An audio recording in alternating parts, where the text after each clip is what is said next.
Welcome to Green Card Guys TV. I'm your host, John Ting, and I'm joined by a asylum attorney. He's a great attorney, Brian Manning, and he has a lot of insight to share with you about cases involving asylum.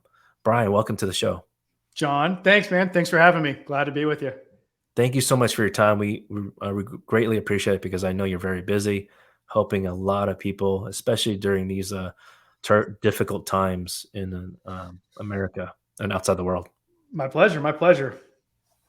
Well, this topic for today is why is asylum difficult to win? I know that's such a big question, but if there's any insight you can start with on that. Yeah, man. Thanks. Just super briefly, by Oh, way of background, just so that folks know, as John said, I'm Brian, and I just do asylum. It's all that I do. I'm an immigration lawyer who just does asylum, and that's what I'm passionate about. It's what I know well. Before I became an asylum lawyer, I was an asylum officer with the government. So I've been on the other side of the desk and have some insights that I wanted to use now as I help people to win asylum. So that's all that I do, and it's a pleasure to talk with you about it, John. So yeah, to get to the topic of why are asylum approvals so hard to get, and for context, at the asylum office, the approval rate for asylum cases for which we have the like most recent data that we have, and they don't announce that very often, but recently over a chunk of time, the approval rate was less than 30%. So it's hard to win asylum. So why is that? Why is it so hard? Well, there's two different things. One thing is the structure of the system, and the other thing is the people. So in terms of the structure, it's just meant to be hard actually to win asylum. It was never really intended to be easy. The way that the laws are made by our Congress, they have a high standard for being able to win asylum. In other words, the different things that you have to show to convince the asylum officer or the immigration judge that you're eligible for asylum, that's hard to do by design, the way that the laws are written. And then another thing along those lines is that our asylum framework, the way the rules work, all of that was set up a long time ago, right after World War II. That was really the thing that inspired our Congress to say, look, we need to make laws to be able to protect people here who are fleeing persecution back in their country. And so they had in mind the kind of cases that were coming out of Europe, with the Nazis, right? So they said, to get asylum, it's not enough just to show that you've been harmed or that you're in danger of being harmed, but also you have to show us that the reason that the people want to do bad things to you is the fact that you, asylum seeker, possess one of the 5 protected grounds under U.S. asylum law. And so they created these 5 things, and they said, to get asylum, you have to show that the persecution is motivated by one of these 5 things. Well, those 5 things were things that back then were causing a lot of people to flee their countries. But the nature of just conflict and the reasons for which people are fleeing their countries has changed over time. And so, by way of example, now for some years now, we've had a flood of asylum seekers from Central America, right? And they're not fleeing under circumstances that are sort of similar to what people were fleeing the Nazi-occupied Europe from. And so now it's more things like gang violence. Well, gang violence doesn't really fit very well under one of those 5 grounds that are listed in our asylum laws, which are your race, religion, nationality, political opinion, and then something called membership in a particular social group. So convincing the officer or judge that one of those things is really the reason behind the persecution is hard to do. And that's one of the main reasons why approval rates are so low. So that's the structure. The framework makes it hard. And in terms of the people, I was actually really surprised when I was an asylum officer with the government to see that many asylum officers are anti-immigrant, and they're looking for a way to deny your case. I thought it would be the opposite, right? I was, I guess, kind of naive, and I thought, people who are going to work for the federal government, they probably, have this worldview that will make them want to really seek out the truth and really be able to give asylum to people who deserve it. But I was disappointed to see that I don't think it's like that. I think that a lot of them go into it thinking I'm going to deny as many people as I can, which is terrible. But I think that's the way that it is.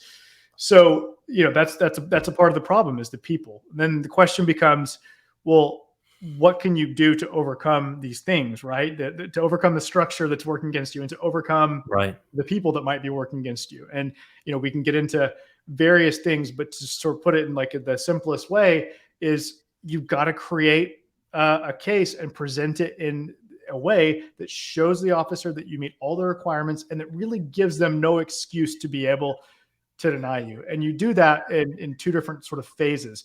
You do Mhm. it in writing, in the written materials that you present in support of your asylum case. And then you do it in person with what you say at your asylum interview. So those are the two things that you Yeah. really have to take advantage of to present the strongest case possible. Now, Brian, if I may, I have a question about that. I just saw some. You actually just shared an update with me the other day that you won asylum in about 10, 15 minutes or so. I believe it was at a court hearing or was it an asylum office? Fairly Yeah, quickly. yeah, yeah. That one was in court, and so if you don't know, there's kind of two different routes to getting asylum. If someone comes to the United States and they don't have a visa, but they come and say, hey, like to the border and say, hey, I want asylum, or for other reasons you may get put in deportation proceedings. But coming without a visa is one reason why you would get put in immigration court proceedings, deportation proceedings, and then you present your asylum claim as a defense to deportation. And the other route is for people that came on a visa and they reach out to USCIS and say, I want asylum. In this case that you were mentioning, John, that this was an immigration court. So the government's trying to deport my client, and his defense is asylum. Right. And we got to the hearing at which we would normally present this case. And that normally takes like 2 to 4 hours, where I, as the lawyer, am asking him questions. And with his responses, he's trying to address all the things that we need to show the judge to convince the judge that he should get asylum. And normally the lawyer for the government asks him questions with the purpose of showing the judge the opposite, that my guy should get deported, right? It's kind of this battle that can sometimes be a little bit acrimonious, a little bit hostile. But in this case, when we got to the court, the judge, the lawyer for the government, who normally would be trying to deport my client, said, you know what? I read your filing and we agree he should get asylum and we're not going to fight you over it. And the judge said, okay, Amazing. asylum granted. So, but the way that we did that was by presenting a really solid case on paper. And of course, I mean, it's key that he had a good case. He had good facts and he deserved asylum. But it's But, also key. but there's a lot of, yeah, This is why I brought it up, Brian. Thanks for sharing all those details. Uh, is because many people, they can't afford an attorney, or if they could, they still represent themselves, thinking, "Hey, I'm telling the truth." So when they just believe me, yeah. So a lot of what we try, even though we don't accept asylum cases at this time, we tell folks to really consider hiring a lawyer for asylum. Of course, we prefer someone that focuses on asylum for the best interest of them. And so I think some folks don't understand the amount of work that goes into researching, not just asking questions back and forth in court or at the asylum office, but really preparing that documentation, the letter, as you're talking about, that you got that decision in less than 15 minutes. That's amazing. Thanks. Yeah, that's something that we focus a lot on is we want to present the case ahead of time in writing in a way that sets the stage, in a way that shows the judge or the asylum officer everything they need to know to see that our client should win asylum. Because we want, when our client walks into that hearing or that interview, we want the decision maker to go, oh, okay, you know what?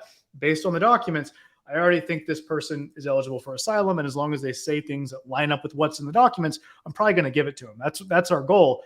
And in this case, it worked so well that both the lawyer for the government and the judge said, yeah, I see everything I need to see. We don't have to fight about it. It's approved. So it's a major focus for us of crafting the case and framing it in the way that we want to frame it on paper, which is really your opportunity to present the case how you want to present it. Because when you get to that asylum interview and the asylum officer is asking questions, they dominate that interview. You as the applicant, the asylum applicant, you don't really get a chance to just express yourself and tell your story. Rather, the officer is asking you question after question after question. They're constantly interrupting you. They're changing topics frequently. Right. And And so you sometimes don't get they to tell, ask you the don't, same question. Yeah, they might ask you the same question many times, often trying to see if they can get you to say something that doesn't line up with something you said earlier, so they'll have an excuse to deny you. So, folks, it's not just asylum cases or interviews, but these USCIS officers or the judges or the Department of Homeland Security attorneys, their job overall is to see if you're telling the truth, and we call that credibility. So, one thing that what Brian was taught, we were talking about that he got a decision in less than 15 minutes. That's a testament to his reputation because lawyers don't like to guarantee anything, but I can say that if the officers of the court, meaning the judge, attorneys, believe that this private attorney is a little bit shady or has less of a reputation in that manner, they're not going to approve a case in 15 minutes, let alone an hour. They're going to go to full trial. I think I agree with that, and I can tell you, John, from experience at the asylum office, when I was an asylum officer, there were definitely lawyers there that everyone knew it was like a red flag. When you saw that lawyer's name attached to a case, you automatically thought, "Oh, this is probably fraudulent, or it's probably a bad case." So yeah, the reputation of the lawyer can go a long way in inspiring confidence in the judge or the USCIS officer. Yeah, absolutely. I had a similar situation I can recall that it was in court and we didn't have to ask every witness to speak. And the judge said, let's talk in his chambers. We call that that's his office. And we got the decision. So yeah, you really, a lot of folks out there, I know that it's difficult to figure out who's a quote unquote good lawyer and you typically don't find out until after you already have been represented. So even Yeah, if you're talking to other lawyers, we completely understand. You need to find one that you're comfortable with and just ask more detailed questions that can help you make that decision to hire. totally agree. Totally agree. Well, Brian, we can shift gears there. There was a lot to unpack on that one. So thank you. One other concern people have is I know you're receiving questions about this, and people are wondering, well, I think people expect that when they do apply, just like you're saying, historically speaking, that when people applied in the past, that there's an expectation that the interview or the decision would happen fairly quickly. I think the practice manual or policy manual was it 45 days after you apply, or is that something different? Remember if that's what it says, or it might be 150, something like that. It's something shorter than what it ends up Than being what for if many now? people. Yeah. But yeah, I mean, either way, maybe I read something different, but yeah, either way, that's they're not making decisions or even scheduling for interviews for that matter that quickly. A lot of it changed because of the Trump administration, what they call it, last in, first out. So now it's gone back the other way, I believe. Yeah, so now it's happening pretty quickly for most people. For about the last year or so, most people who apply with USCIS have gotten their asylum interview within 2 or 3 months of applying. But before that, for years, it was not like that. And people that have been waiting for a while are probably not going to get their interviews anytime soon because of this new system for scheduling interviews, unless they sue the government. So, yeah, you were alluding to a policy change. It was in 2018 that they made this change, but then it got kind of thrown off because of the pandemic a little bit later. But basically, the government said, you know what? We're going to change the policy. Instead of having a line that we sort of work our way through, like, you'd work your way through any line in any normal context. They said, we're going to stop doing that. And from now on, when we receive an asylum application, we're going to try our best to schedule that person for an interview as soon as we can, as soon as they apply. And what happens to the people that were waiting in the line before this change? Well, they're still in that line, but the USCIS is not going out of its way to try to schedule them. So they just keep getting pushed back farther and farther and farther. So, if you apply for asylum and you don't get an interview in the first 3 or 4 months, it's probably going to be many years. Right. And you're going to have to, if you wait years, you should sue the government, which, John, I know you do a lot of. You help people sue the government so they can get their interview in asylum cases and their immigrant visa Right. interviews overseas. Basically, as you know, any delay Right. where the government's Yeah. delaying and it's not a reasonable wait. It could be right. That's right, Brian. Thanks for mentioning that. It could be a delay on the getting an interview scheduled, or even a decision. I've heard of folks unfortunately waiting a couple years at least after the interview, still waiting on decision. And Brian, from what I understand, is that waiting on decision or even the interview itself can affect their claim because one example is the one child policy that no longer exists in China. So by the time you finally have that interview or that decision, well, from what I understand, I've never been an asylum officer, but when they finally make a decision, like, sorry, your claim is moot or not. We can't, Exactly, John. can't Yeah, provide a yeah, favorable totally. decision. So circumstances can change in a way that will make the officer say, wait, I can see why back then you had a fear, but things have changed. And so now you don't really have a reason to fear being harmed. And yeah, that happens. And they don't say, okay, well, we'll just consider the time frame from back when you applied. No, no, no. They're looking at now or whenever it is that they're making the decision and they're looking at the conditions. So that can hurt your case. But also, even if you've already, if you have in fact like personally had problems or personally been threatened, they'll say, that was 5 years ago. What makes you think that someone still wants to hurt you now? So really the longer that you get, away from the incidents that underlie your claim, the harder it can be to win asylum. And so, yeah, it's definitely a problem. Yeah, thanks for sharing that. So, with these delays, we call ourselves immigration problem solver on this channel, and we've talked about that. There's a couple solutions. One, you said lawsuit, but even before that, I believe you help some folks, your clients, with the expedited request. I guess it's kind of like a nudge, like, hey, can you schedule my interview? But from what I understand, it doesn't work for everyone. Yeah, no, it doesn't. It can work. My experience with it is in the asylum context where the asylum office will expedite your case and like give you your interview sooner if you can show them that you have some kind of emergency humanitarian circumstance, and usually that means something like a health condition for you as the applicant. So what we often have success with is if our client is maybe depressed and they're having a hard time because and one of the things that's causing that is the stress over their asylum case and the uncertainty about their future, not knowing when they're going to get a decision and whether they'll be able to stay here. If they can get a mental health provider, a therapist or a doctor to write a letter explaining that and saying, you know what, it would probably help their situation if they could get their immigration situation sorted out, then that can be a reason to get a case expedited. It doesn't always work, but it does sometimes.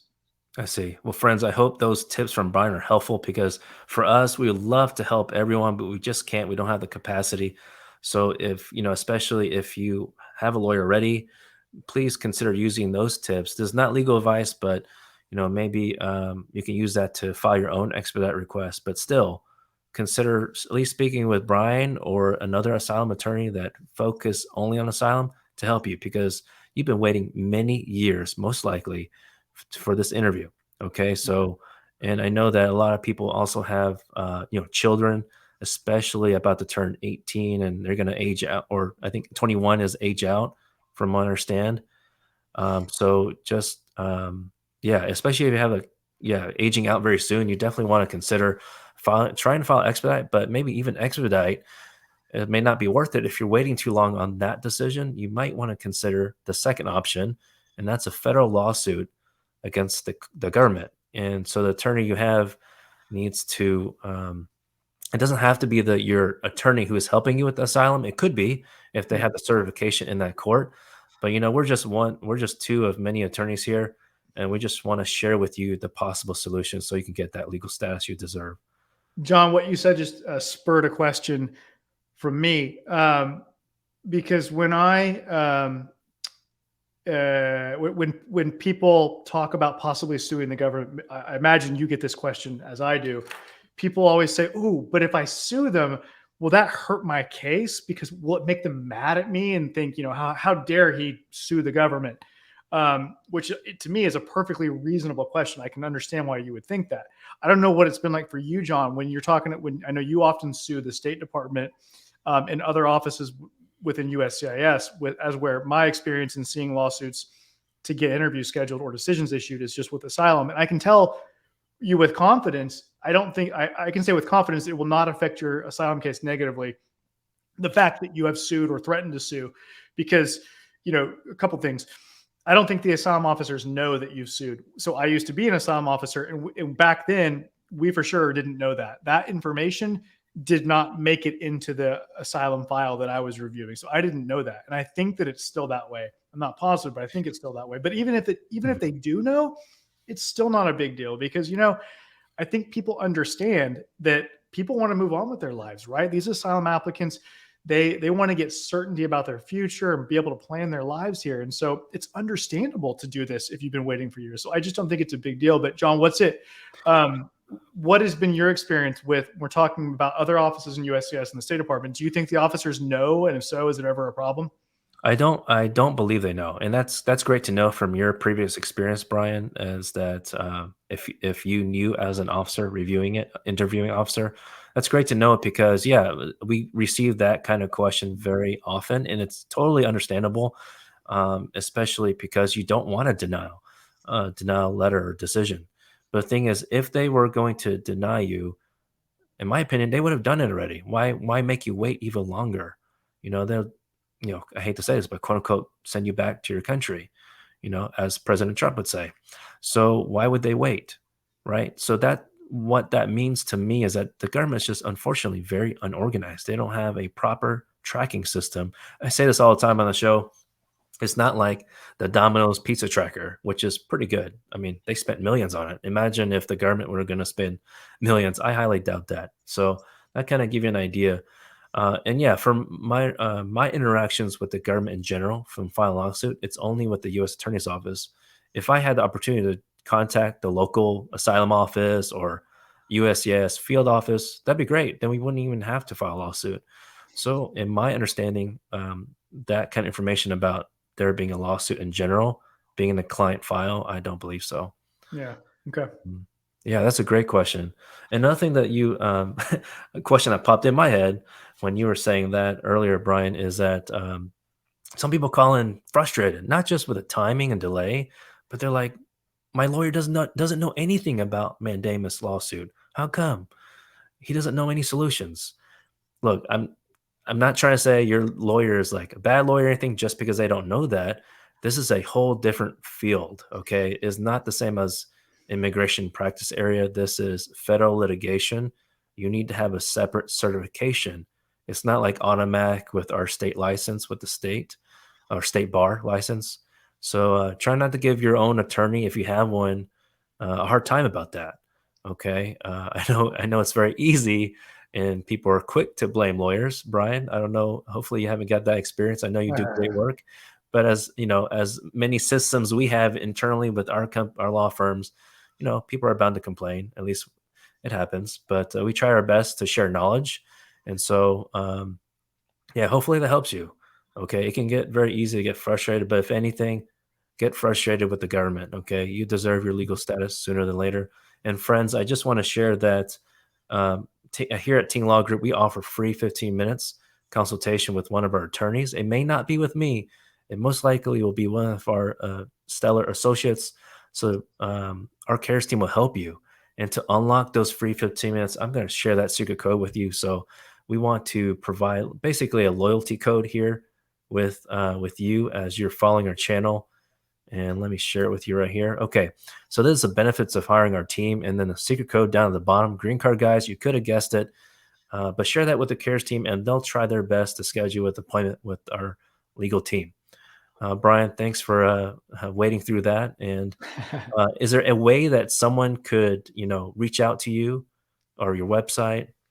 Yeah, my website is, so my law firm is called Manning Asylum Law. You can see my name is on the screen right now. My last name is, so the law firm is called Manning Asylum Law, and that's the website URL, manningasylumlaw.com. You can find information there, and you can follow me on social media. My YouTube channel is called Manning Asylum Law. So if you go to YouTube and search Manning Asylum Law, you'll find YouTube videos all about asylum. So yeah, reach out to us. You can reach out if you want to reach out. You can do that through the website. You can schedule a consultation with us if you're serious about wanting to get some perspective from us on your case and whether we might be able to help you, and if so, how exactly.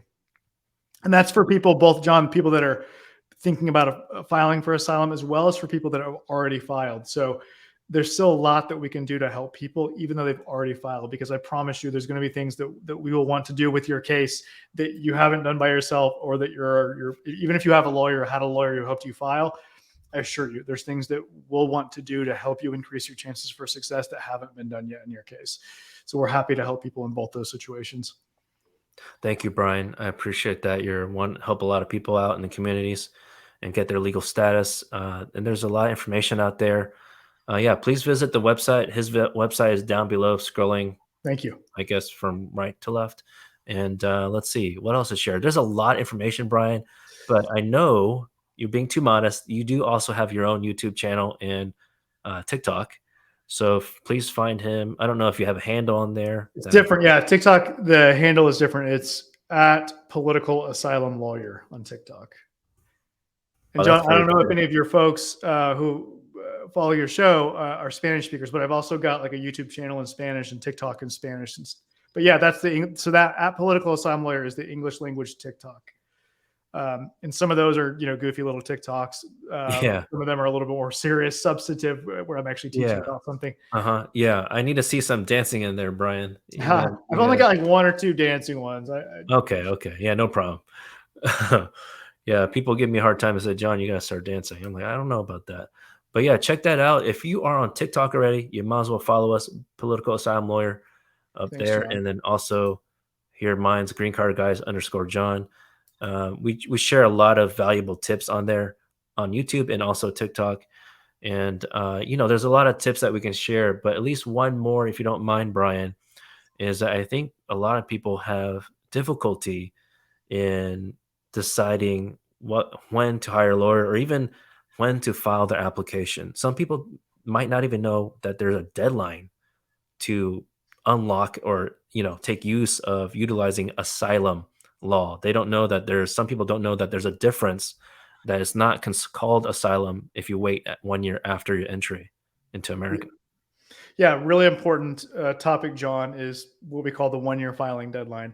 The rule says that if you want to apply for asylum, you need to do that during your first year in the United States. And as you said, a lot of people don't know that. If you don't do it, then you probably won't get asylum. There's a couple of exceptions to that rule that allow you to still get asylum even if you file late. And so, an important note along those lines is that if you have been here for more than a year, but you think you might want or need asylum, then you should talk to an asylum lawyer, because you might still qualify for one of those exceptions to the 1 year filing deadline. But the best thing to do is to file during your first year for sure. And that goes for whether you're filing with USCIS or in immigration court. Thanks for sharing that, Brian. Yeah, the bottom line here, folks, is that the longer you delay, the the more it's going to affect you, and the longer you're not going to have status. So really don't I tell folks all the time, I take no offense if I'm like the first lawyer or the 20th lawyer you've spoken with. In my opinion, it's kind of like a doctor. You got to get diagnosed to get that strategy, and also really so that you feel comfortable. Yeah. I've actually had someone tell me that I was like the 22nd lawyer, in the span of several years, but I was pretty That's impressed. interesting. I was honored that was one of Yeah. them. Nothing wrong with lawyer shopping. John, you mentioned that one of the reasons that someone would want to do it sooner rather than later is, to try to get that status, right? And another thing is the work permit, because when you apply for asylum, you're eligible to get a work permit based on your pending asylum case. And you're eligible to apply for that work permit 5 months. Okay, technically it's not 5 months, it's 150 days after the government has accepted and started processing your asylum application. 150 days after that, you're eligible to apply for your work permit. So, for a lot of people, they say, oh, well, I want to apply for asylum as soon as possible so I can get my work permit as soon as possible. Yeah, that's a key information there. That's a hot tip. There's a lot of hot tips here, so we appreciate it, Brian. I know there's a lot more to share, but folks, go to his TikTok and YouTube channel. We're gonna drop it in the as a note in the description box for y'all, so you can access that. And in the meantime, Brian, if do you have anything else to share for now? Well, um, There's just so much. Thanks, John. I would just say that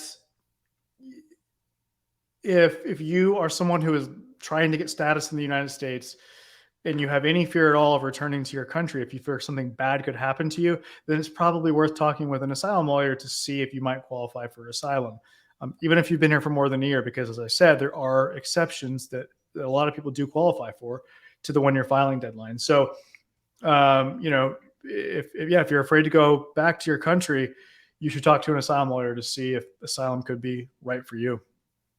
Thanks, And John, Brian. I don't know if Mm. a lot of folks don't know this, that winning asylum isn't really the end of the line, because it opens the door to actually even better benefits. Because what happens is 1 year after you win asylum, you're eligible to apply for permanent residence or your green card, right? So that's 1 year after winning asylum. And then once you get that green card, 4 years after getting that, you're eligible to apply for U.S. citizenship. So the benefits are huge of getting asylum. That's right. That's right. We're just so focused on the first step that there's so much to share with that I forgot about the major benefit. Yeah. Um, there's one. I do have one more questions, Yeah. and that is, can someone apply for asylum after their visa is about, or when their visa expired or about to expire? And I ask this because I think a lot of people have this misconception that asylum is related to folks who only enter America without a visa. So absolutely, you can still apply for asylum even if you came on a visa, and it doesn't matter whether your status that you were given when you entered with that visa has expired or not. You can apply while you're still in your, say, your tourist status or student status, or you can apply after it. Remember, you should apply. You should try to apply during your first year, but it's totally fine if you come on a tourist visa. Most people, when they're allowed in on a tourist visa, usually get like 6 months of permission to be here, right? And a lot of people will think, oh, I need to apply for asylum before that 6 months ends. And really, it doesn't really matter for your asylum case whether you still have that tourist status when you apply or not. There's like one thing that in immigration term for immigration purposes that kind of matters whether you apply before or after. But in terms of your ability to win your asylum case, it doesn't matter whether you apply before or after your visa, the status you were given when you entered, has expired. Well, thanks, Brian. I want to share one own tip on my side, is that for folks watching, is that please don't lie, because it doesn't matter what type of application you apply for. I've heard so many stories. People call in and say, "Well, I lied on my prior application." I appreciate you sharing that with me, but it's too late for them. So for those folks who have not applied yet for any kind of application, but you're about to, if you just have a bad feeling and you know it's a lie, don't do it. Okay. Because USCIS officers like Brian himself before, they can sniff that out really quickly. And yeah, you're not going to get an immigration benefit before. And I've also heard about folks who had asylum granted. And then when they applied for adjustment, basically it was reviewed again, or at some point later on, that it was revoked because, or the approval was revoked because, there was a bunch of other people who lied. So just keep that in mind. If you're thinking about lying, don't do it. What do you think, Yeah. Brian? Oh yeah, I agree. Honesty is the best policy, both because it's the right thing to do, right? To be honest, but also strategically, as you were talking about, John, like it's, if you want to win your immigration case, the best thing to do is to be honest and open and forthcoming. There's a lot of things that you might think are bad, that can be forgiven, that will not keep you from getting asylum or your green card or citizenship or visa. But lying about those things will get you very, very often. As John said, officers are trained to spot fraud. They don't always spot it. People do get away with it all the time, but they do often spot it. Okay, either now, during your first application, or maybe it's later. Maybe it's as you said, John, later when you apply for the next immigration benefit, like your green card or your citizenship, and then you lose everything and you get kicked out of the country after you've built a life here and you were expecting to stay here forever. So yeah, don't lie. And if you did, I think you should come clean. I had a client that his former lawyer, immigration lawyer, encouraged him to lie about his asylum case, and he lied, and he got caught. And the asylum office said, "Oh, we need you to come in for a new interview." They told him in writing, "We think you're lying, and you need to provide this explanation and this evidence." and then also come back in for another interview. That's when he hired me. And I said, listen, I'll only take your case if you confess, you admit that you lied, and I said, you're probably going to get denied, but we'll do our best to make an argument about why they should give you asylum, even though you lied originally. And he came clean, and we explained it, and we prepared well, and he actually ended up winning. They did forgive the fact that he had completely lied to them. I think they appreciated. Thanks, John. I think they appreciated that he came clean, and admitted it and explained the circumstances that were favorable, and it put him in a bit more of a sympathetic light. So the point is, first of all, don't lie. Second, if you did, I think you should go back and come clean and tell the Yeah. officer about it. Well, Brian, that's a testament to your great work and advice, wonderful advice you gave. But Thanks. also another thing that people, it's difficult for people to know which lawyer to hire. So that's one reason to get on this show with you, so that people understand the thought process that we have when we prepare, but also when and to win. We can't guarantee for everyone, of course, any case type, but you have to be prepared. And one of my law school professors, I think it was trial seminar, he had 3 words to share with us. It was a motto: prepare, prepare, prepare. And so I that's like it. really for trial prep and interview prep. So anyways, Brian, it was a pleasure. Thank you so much. Hope to have you on the show again. You were on with us last year, so greatly appreciate your time. Friends, until next time, please take care. Bye bye.